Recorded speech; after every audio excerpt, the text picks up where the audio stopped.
Oke, assalamualaikum warahmatullahi wabarakatuh. Bertemu lagi dengan Mapel IPS. Hari ini kita akan membahas tentang dinamika penduduk. Dinamika penduduk adalah perubahan atau pertumbuhan jumlah penduduk dari waktu ke waktu. Semisal, tahun 2015, jumlah penduduk Indonesia itu sebesar 230 juta jiwa. Kemudian pada tahun 2019 jumlah penduduk Indonesia sebesar 280 juta jiwa. Oke, berarti jumlah penduduk Indonesia bertambah atau berkurang? Ya pastinya bertambah lah ya. Nah, faktor pertambahan penduduk ini dipengaruhi oleh faktor kelahiran yang disebut sebagai angka kelahiran. Oke. Kemudian faktor berkurangnya jumlah penduduk itu dipengaruhi oleh dua, yaitu faktor kematian atau yang disebut sebagai angka kematian, dan yang keduanya adalah perpindahan penduduk atau migrasi. Jadi perpindahan penduduk itu misalnya dari kota Jakarta pindah ke kota Surabaya. Nah, jadi perpindahan tersebut nanti akan terjadi yang namanya perubahan. Nah, perubahan ini yang disebut sebagai dinamika penduduk. Nah, ini adalah jumlah kepadatan penduduk Indonesia. Berdasarkan World Population Datasheet atau WPDS tahun 2015, Indonesia menempati posisi keempat dengan penduduk terbanyak di dunia. Yang pertama itu ada Tiongkok, kedua ada India, yang ketiga ada Amerika Serikat, dan yang keempat Indonesia dengan jumlah penduduk sebesar 254,9 juta jiwa. Ini per tahun 2015 ya. Kemudian bagaimana cara mengetahui jumlah penduduk? Jumlah penduduk diketahui dengan 3 cara. Cara yang pertama adalah dengan melakukan sensus penduduk. Sensus penduduk adalah perhitungan pendudukan suatu negara dengan cara mengumpulkan, menghimpun, dan menyusun data penduduk pada waktu dan tempat tertentu. Di Indonesia, sensus penduduk dilakukan selama 10 tahun sekali. Kemudian yang kedua ada registrasi penduduk. Registrasi penduduk ini merupakan pencatatan yang dilakukan secara terus-menerus mengenai angka kelahiran, angka kematian, dan perpindahan.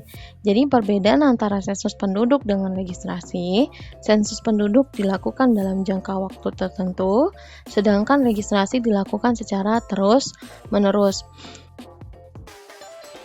Kemudian ada cara yang ketiga, yaitu survei penduduk. Survei penduduk adalah metode yang diambil dari data kependudukan dengan hanya melakukan pengumpulan data sebagian yang dianggap mewakili secara keseluruhan dan tidak mengambil data seluruh penduduk. Jadi hanya sebagian yang diambil. Artinya dengan kata lain, survei penduduk adalah proses pengumpulan dan penyusunan data kependudukan untuk mendapatkan informasi yang berkaitan dengan permasalahan sosial maupun ekonomi.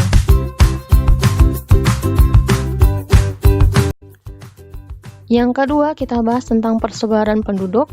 Persebaran penduduk adalah penyebaran penduduk yang ada di suatu wilayah atau negara yang menunjukkan persebaran penduduk suatu negara tersebut merata atau tidak.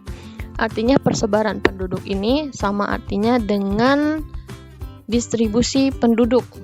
Oke, membahas persebaran penduduk itu erat kaitannya dengan kepadatan penduduk. Perhatikan tabel berikut.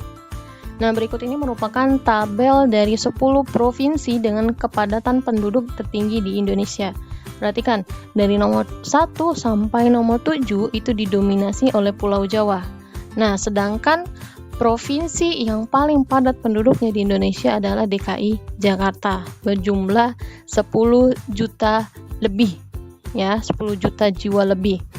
Oke, nah mengapa hal itu terjadi? Itu disebabkan oleh yang pertama, industri yang tumbuh pesat di daerah Jakarta sehingga banyak penduduk luar Jakarta itu ingin mengadu nasib di Jakarta. Kemudian yang kedua, pertumbuhan pendidikan yang lebih baik di Pulau Jawa menjadikan Pulau Jawa sebagai pusat cendekiawan.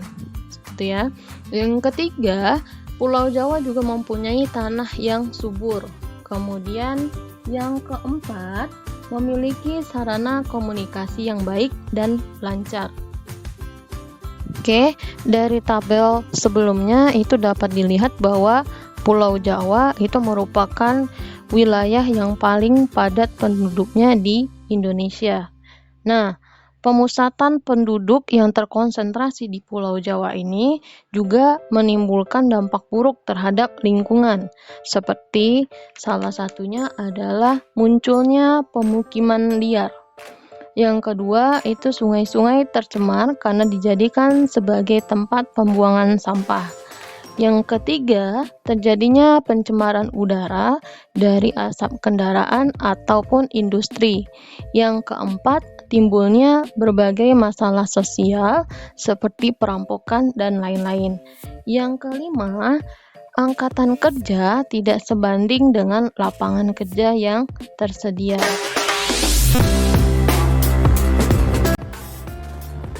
Yang selanjutnya kita bahas tentang komposisi penduduk.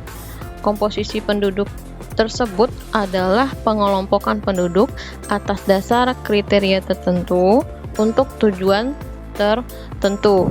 Oke. Kemudian komposisi penduduk ini dia ada 5, kita bahas yang pertama yaitu komposisi penduduk berdasarkan umur dan jenis kelamin.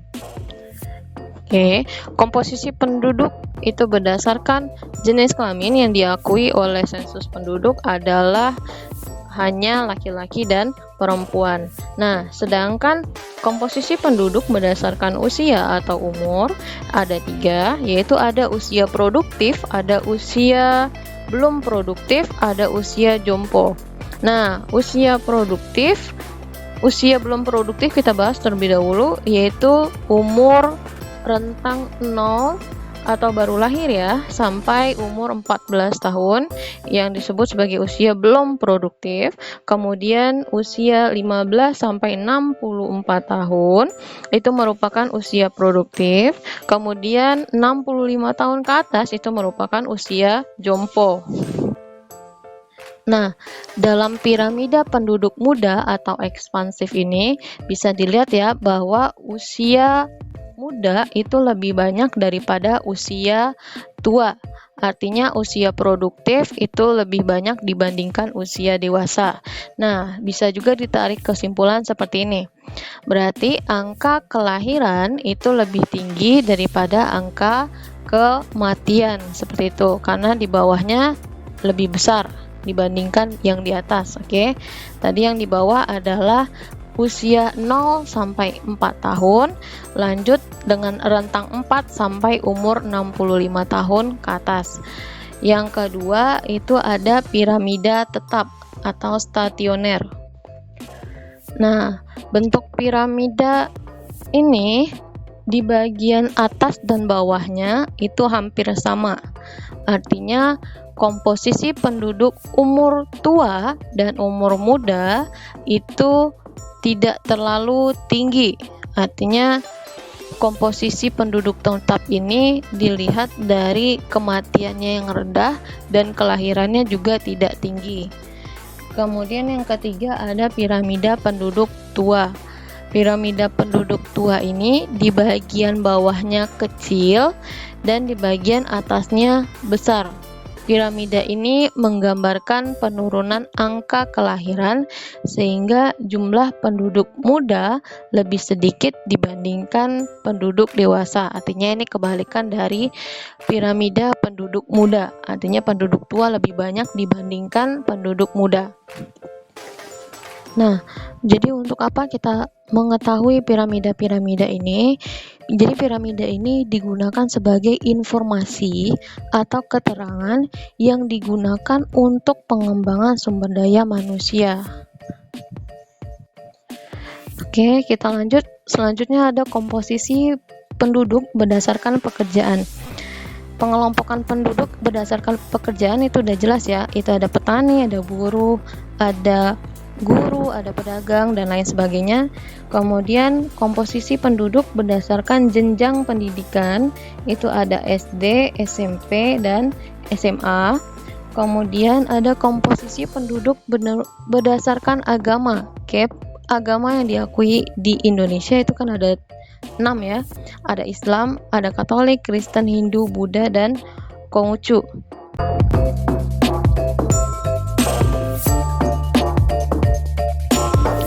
Oke, cukup sekian materi kita hari ini. Sampai jumpa minggu depan. Terima kasih. Assalamualaikum warahmatullahi wabarakatuh.